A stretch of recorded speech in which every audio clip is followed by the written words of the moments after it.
Yo, what's up? Welcome back to another episode of The Source. Another winning night in the NBA last night. That makes 4 of our last 5 NBA nights in the green. I love it, but we're not stopping there. We're keeping it rolling. In this video, we got a good one here. Another possible preview of an Eastern Conference playoff matchup here. We got the Celtics versus the Heat. Let's go. Welcome to The Source.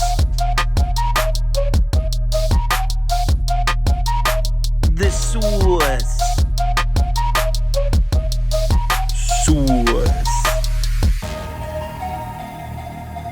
Hey, get the Source. All right, we got Miami on the road here in Boston. The line is Celtics minus 4.5. Early action, as you would expect, all over the Celtics. 76% of the money on Boston. This is as of midnight last night. Fast forward to this morning, really not much has changed. Bets are close to even. Still the sharp money leaning towards Boston. Line hasn't moved at all. We're still looking at Celtics minus 4.5. So let's cap this game. If you subscribe to this channel, you already know the first step. We're running the numbers through the spreadsheet. According to the analytics, the line for this game should be Boston minus 18.05. So that's a 13.5 point lead on the Celtics here. Holy shit. All right, let's run through a quick breakdown. And like I said, we got a good one here. Two of the top teams in the Eastern Conference battling it out for seeding right before the playoffs start. Does not get much better than that. Both teams relatively healthy too. Unfortunately, the Celtics will be without Robert Williams III.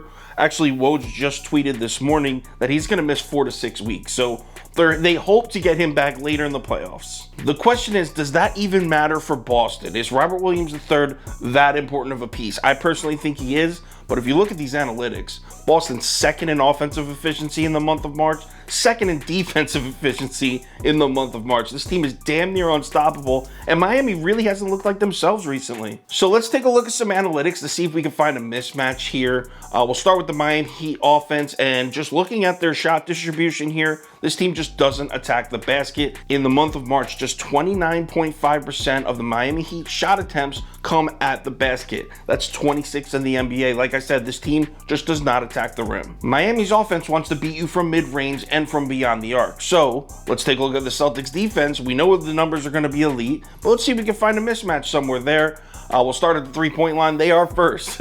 First in the NBA defending the three-point shot in March. So we'll skip right past that one, and we get to the mid-range shot.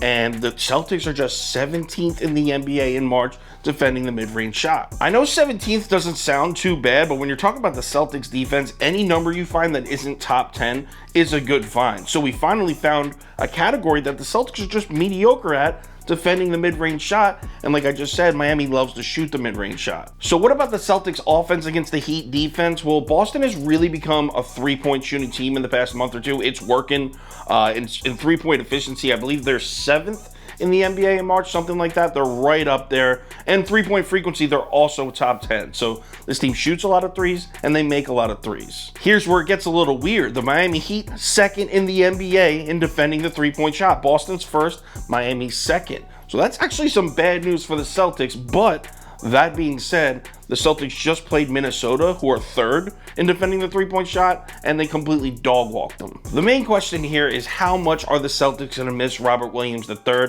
And I personally think he's a much bigger piece than people give him credit for, which is why I am fading the Celtics. I know, we've been riding the Celtics for so long. I'm fading them here. Give me Miami plus 4.5. I'm fading all the public. I'm going sharp. I'm on the Heat. Final ticket posted on KyleKirms.com around 5 o'clock p.m. Eastern time, and we got a loaded one here.